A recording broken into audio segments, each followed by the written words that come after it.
Hi, and welcome to the final day of the Big EI event. We are Diverse AAC, and we're wrapping this up with our favorite topic, and that is diversity within AAC systems. So I'll start. My name is Alma. I am a bilingual speech pathologist in California. I received a grant through my university that specialized me in AAC. So I have worked with AAC across multiple settings, including the inpatient and outpatient hospital setting. And currently I'm in the school setting where I am the AAC consultant. Ms. Johnston. I'm in California, been practicing for over 25 years. And I have my own private practice, and we are contract to school systems. And there is where I specialize in AAC and literacy with complex communication needs. And hi, I'm Christina. I am based in the Maryland, DC area, so I'm on the other coast. And I work in the school system. I work on an AAC team within a very large school district in Maryland. And I see kids from infants and toddlers in early intervention all the way up until age 21. So I see a wide range in all types of settings in terms of, school system programs. And then I also have a private practice where I see a variety of communicators, but the majority of my clients are early communicators and AAC users.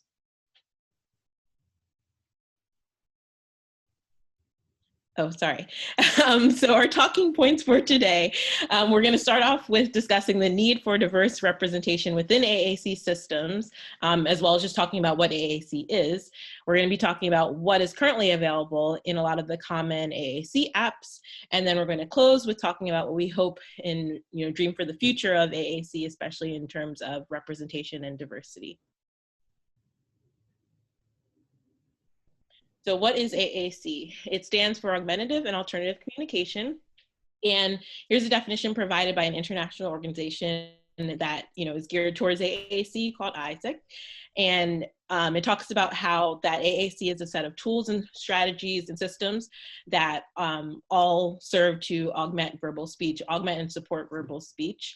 And that can include gestures, sign language, visual supports, picture symbols, as well as speech generating devices or voice output devices.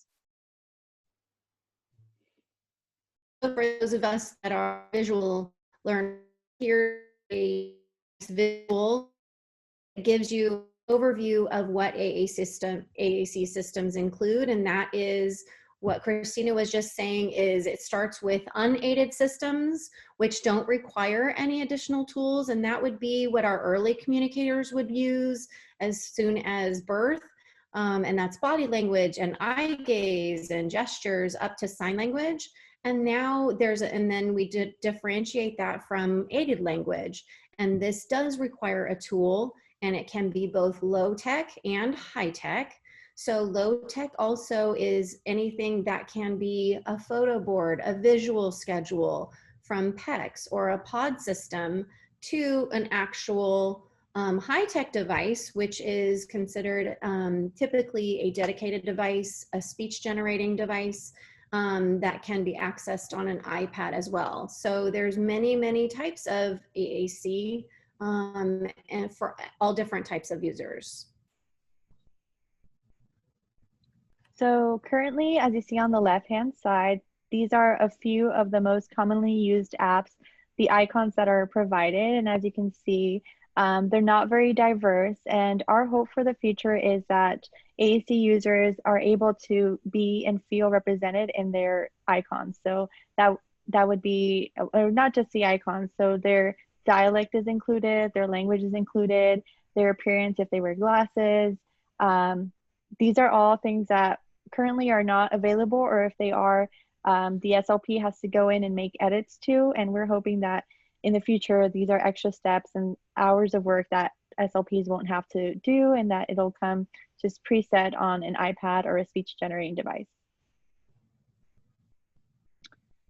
This is a quote provided by the National Joint Committee for students with severe communication needs.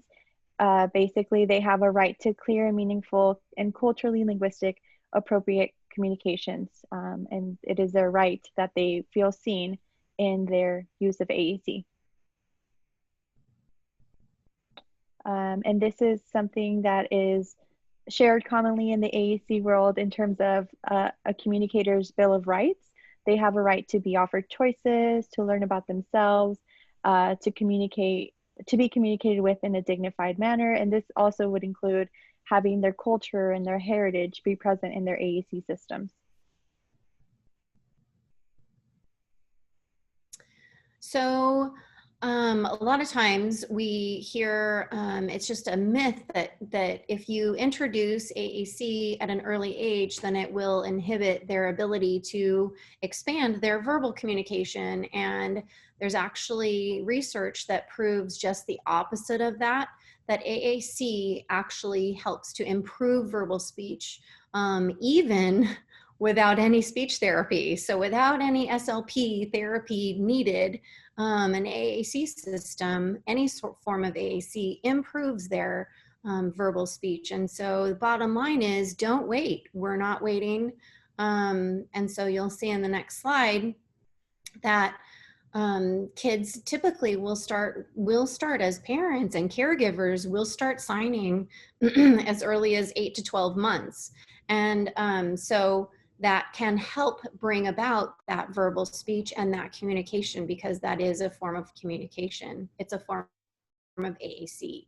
And then we see as they develop beyond that first year, self-awareness starts to begin to set in, or anywhere from 15 to 24 months, we see a whole lot of, and or earlier, looking in the mirror. A lot of times we tell parents to have them watch home videos because it's so entertaining, because they recognize family members, friends, themselves. They love to look at themselves and notice all the different features and recognize them. As that theory of mind starts to develop, it's really important that their AAC system follows that and can mirror and represent them the way that they see themselves as well.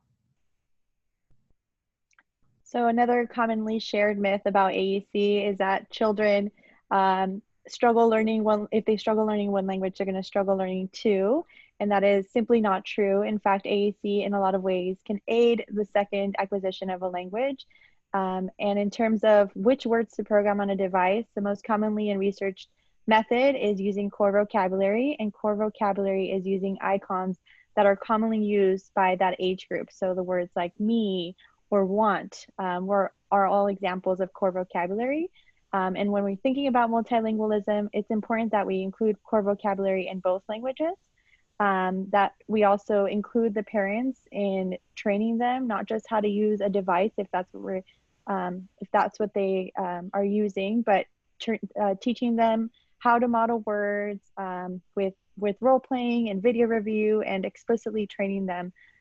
Those are all important things. And then I just wanted to include this important note that some parents were found that if they were introduced signs very early on, and then later on high-tech AAC, they preferred the signs because they had just grown accustomed to them, and they said that the signs were much better than AAC. It was like their own personal shared communication, even if the student only knew like 5 or 6 signs. So it's important that we think about those things and introduce both. Introduce, the visual schedule and the signs, because it's, earlier intervention is the best thing. There's also a huge importance that their device has the capability of having two, if you're going to introduce multiple languages, 2 voice synthesizers, so one in English and one in Spanish. And it's also important to remember that translating the vocabulary from one language to another is simply not enough. Sometimes the signs and the icons that are used are not transparent, or could be used across cultures. For example, in American Sign Language, the sign for water is different than Mexican Sign Language. So similarly, it's not enough to just translate an icon or put a Spanish word on top. And when we model language in different languages, we also have to think about how in Spanish the syntax is different. And so you would model a noun and an adjective first, versus in English, you would model the adjective and then the noun. And then last, in terms of, again, just the importance of making sure that those icons represent what we and the parents think they represent. We need to, if possible, include the student and the family in the symbol selection, making sure that that we don't pick the icons that we think represent water, but keeping in mind the family's choices. And again, not all vocabulary is cross-linguistically available, and not all images are appropriate across languages. So these are all just very important points to keep in mind whenever we're making those visual schedules, those routines, and those low-tech things that we commonly introduce in early intervention. So here we just wanted to highlight some of the most common apps that are available and what languages that each of them are offered in currently. And so as you can see, there's a list of several, but we also wanted to just make sure that we touched on the fact that yes, there may be languages available, but it's really important, as we've kind of discussed before, that what about dialects? We need to make sure that the dialect that the family is speaking, because that's what they're going to identify with, as we know that that's really important to represent your culture, where you're from.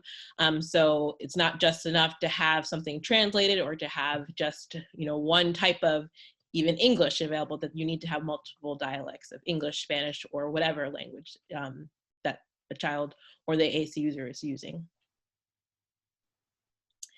And so part of our, you know, whole mission and project is to show what you can currently do to diversify AAC and to personalize it to fit the AAC user.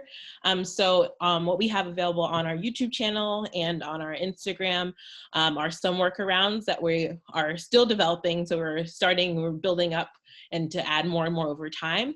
But we wanted to show you, we're not going to show you in this presentation, but we wanted to show that we have some available to just show how you can do things like changing the skin tone and changing different features for some of the icons. So this is for Proloquo to Go, which is the first AAC app on the market. And then we also have a workaround for TouchChat, which is another popular app. And so that we have a video that shows you pretty briefly how to just change the skin tone of all the symbols on the app. And then lastly, we have LessonPics, which many of you all are probably familiar with. We use it to make lots of, you know, visual supports, picture symbols, lots of activities and games, and even those visual schedules for our routines. And they have an option to change icons and to personalize icons based on skin tone, but they also have a feature called characters, where you can go in and choose they have a wide variety of different types of people. And so you can go in and choose, and then even, you know, personalize beyond from that character. So that's another great thing to use, especially when we're thinking about making a lot of those low tech supports that we're introducing to families. So, you know, we want to make sure that they see themselves in those, you know, even if it's just something as small as a picture symbol, it's gonna, you know, mean a lot more and be more meaningful, and really encourage their use of it, because we know that a lot of times our families, especially going through times like these, we want to make sure that, you know, it's accessible and that they are able to, you know, really feel empowered by what we're doing and how we're working with them. So what does the future look like in AAC? There's lots of great things on the horizon. We will report, so we're really excited. But there's that are about movement of AAC more diversified for all users. And so there's lots of in the works things going on for across the systems with various skin tones, adding those physical features, adding culturally relevant vocabulary sets, additional dialect variations. So there's lots of really exciting things coming in the future. And we as DiverseAAC will be presenting at ATIA in January. And so we're going to be really excited to present there and do a live panel discussion with a lot of these developers. And so stay tuned for that and come along with us, because like I said, there's a lot of plans in the works, and these companies are working really hard to, the AAC companies are working really hard to make a lot of these changes that our students really need, and adults as well. So to find us, you can reach us via email at our diverseaac@gmail, and then Instagram, diverseaac. We will be adding more and more content to that as the developers release new updates and new information and new workarounds or new sets. We'll be adding that to both our Instagram and our YouTube channel. So feel free, reach out. We'd love to hear from you. And thank you for joining us at this EI, the Great EI. Thank you. Thank you, everyone. Bye.